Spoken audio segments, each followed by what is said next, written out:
Bonjour, Bonjour. présentez-vous. Oui, alors je m'appelle Gisèle Hélène Lamienne. Je suis l'autrice du livre intitulé Les étoiles ne brillent que la nuit. Cet ouvrage est paru en juin 2020 aux éditions Les Trois Colonnes. Je suis également la fondatrice et la présidente de l'association Les Infantes de Nevers, située en Isère, en France. J'y enseigne ma méthode de danse classique dite d'intégration. C'est une méthode qui s'adresse aux personnes valides, fragiles, mais également en situation de handicap, moteur, cérébral, mental, toutes sortes de dysphasie, dyspraxie, et aux personnes malentendantes. Je suis évidemment danseuse classique de formation et chorégraphe, avec un concept très précis pour mes chorégraphies, qui s'adresse donc à mes élèves. Je suis devenue membre du Conseil international de la danse en novembre 2020, et je peux donc offrir à mes élèves une certification internationale d'études en danse. En amateur, je suis peintre. J'ai été modèle pour quatre peintres qui étaient du côté de Barbizon. Michel Kaluzinski, Jean Merklen, Pascal Papisca, pour ne citer que ces trois-là. J'adore l'art avec un grand A. Voilà. Pouvez-vous nous parler de votre roman? Alors, ce n'est pas vraiment un roman, c'est un témoignage plus qu'un roman, même s'il y a quelques petites notes, on va dire romancées, pour préserver un peu la vie privée de mes personnages, dirons-nous. C'est un témoignage donc sur la création de cette méthode de danse classique intégration, également sur mes élèves et également sur le pourquoi de cette création. Effectivement, beaucoup de parents, surtout de mes élèves les plus fragiles, me demandaient sans cesse « mais pourquoi vous faites tout ça ?» Et donc, j'ai voulu répondre à cette question par un livre. J'avais déjà rédigé un mémoire, mais qui était très pédagogique, très théorique, sur donc cette méthode. Et le livre me permettait de parler également des individus concernés. Et paradoxalement, j'ai pu aussi, ou évidemment, peut-être quelque part, j'ai pu aussi parler et revenir sur mon propre vécu. Donc, c'est pourquoi on peut également parler de biographie, même si je ne suis en rien concernée personnellement par le handicap ou une quelconque fragilité que peuvent avoir certains de mes élèves. Donc, ce livre met en lumière des personnes qui n'ont pas forcément voix au chapitre. Je vais donc parler des personnes adultes en situation de handicap, mais aussi les enfants. Donc, je mets en lumière tout ce petit monde. Et puis, évidemment, j'y relate l'évolution de l'association dans son ensemble, puisque cette association a été créée en 2015. Donc, c'est quand même assez récent. D'accord. Ma méthode, par contre, a été créée en 2011. Voilà. Et qu'est-ce qui vous a donné envie d'écrire? Alors, j'ai toujours aimé écrire. J'adore lire.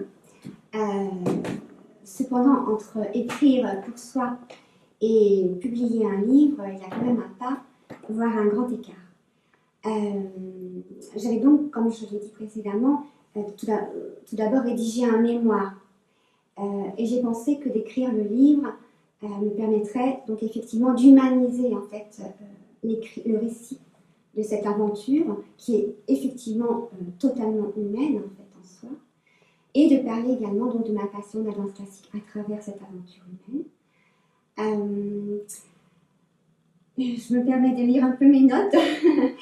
Mon livre a donc le mérite et l'avantage de m'avoir permis de parler des enfants de Nevers en les nommant également et en les décrivant, ce qu'on ne peut pas faire dans un mémoire, en les encourageant, en les sublimant même.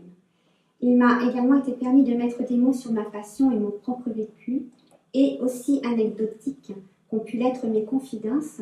Ces lignes ont su retranscrire une part de moi et de mon ressenti bien au-delà de ce que j'aurais pu imaginer. Effectivement, en fait, personnellement en tout cas, quand je me suis mise à écrire, je pensais vraiment ne parler que de cette fondation et de cette méthode, ainsi que des individus la concernant, et répondre à cette question, pourquoi je fais tout ça. Et en fait, les chapitres en fait, très personnels sur mon vécu sont venus d'eux-mêmes, parce qu'en fait, effectivement, il y a eu un retour sur moi, mes expériences, Je parle effectivement d'une amie d'enfance qui a eu un accident de voiture, etc. Et donc, écrire un livre m'a permis d'aller beaucoup plus loin dans ma réponse. Et je pense que c'est là qu'est peut-être aussi l'intérêt d'un tel livre et de le publier, puisque ça permet également de revenir sur des événements qui peuvent toucher plusieurs personnes dans le monde. Voilà. J'ajouterais d'ailleurs qu'il faut un certain courage pour écrire, surtout pour soi et sur soi, car un livre a l'étrange pouvoir de rebattre les cartes. On parle un petit peu évidemment des autres, de nos proches, et parfois, moi j'ai eu des retours de proches, d'un oncle surtout, qui m'a envoyé un très beau courrier, par exemple, de par le fait qu'il avait lu mon livre. Et du coup, ça remet en cause pas mal de choses. C'est pour ça que je pense qu'écrire un livre, il faut du courage pour écrire un livre. Et quels sont vos futurs projets? Alors, les projets immédiats, si la situation sanitaire le permet, ce serait de faire des conférences en fait, sur cette méthode. J'en ai déjà fait. C'est vrai que la pandémie a quand même pas mal mis à mal toute dédicace, etc. Ça a été un petit peu compliqué, même si j'en ai fait quelques-unes. Et donc, j'aimerais faire des conférences avec évidemment dédicace de mon livre, plutôt en structure, avec un public ciblé, soit des amoureux de la danse classique, ou soit des personnes touchées par le handicap d'une manière ou d'une autre. Ce qui n'exclut personne de toute façon, bien évidemment. Le projet d'un livre sur la danse en elle-même, c'est-à-dire avec des photographies de mes chorégraphies et le texte des chorégraphies comptées que j'ai créées, serait pour moi un très beau projet que pour lequel j'espère aboutir. J'ai d'ailleurs rencontré déjà une maison d'édition à ce sujet qui est spécialisée dans ce genre de livre beau alors, ce serait complètement différent. Évidemment, ce n'est pas un roman, ce n'est pas une autobiographie, c'est vraiment un livre de danse à l'état pur. Et ça, c'est un de mes plus beaux projets que j'accomplirai certainement dans les mois à venir. Voilà. Et puis, effectivement, un roman, ça ce serait sympa parce que j'adore écrire. Ça me titille. J'ai quelques blocs-notes remplis de petites annotations par-ci par-là qui pourraient me servir en glanant dans le vécu aussi, et puis dans le vécu d'autres personnes.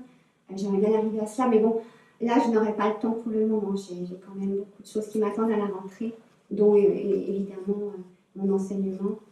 Et donc, je toucherai à ce projet beaucoup plus tard, je pense. Le mot de la fin. Le mot de la fin, alors pour moi, ce sera espérance. J'espère que mon livre pourra ouvrir un peu le cœur de mes lecteurs sur justement d'abord sur la danse classique, sur l'art en général, parce que j'ai parlé également de peinture, d'Italie, un pays que j'adore, et qui est ô combien riche artistiquement parlant, hein, le patrimoine il est incommensurable. J'espère que mes petits interprètes dont je parle ouvriront également les yeux et l'âme de mes chers lecteurs, et puis que, comment dire, ces adorables interprètes capables de faire vibrer la corde sensible de notre insoupçonnée humanité résonneront. Voilà, c'est vraiment tout ce que je souhaite. Ce livre, il a été fait aussi, écrit pour ça. Il a été écrit pour mettre en lumière ces personnes, et puis peut-être un petit peu pour faire écho au vécu aussi hein, des gens qui vont le lire. Beaucoup de gens m'ont dit mais votre livre, moi je me suis retrouvée parce qu'il est très humain, et c'est pour ça que le mot de la fin sera l'espérance. Merci. Merci à vous.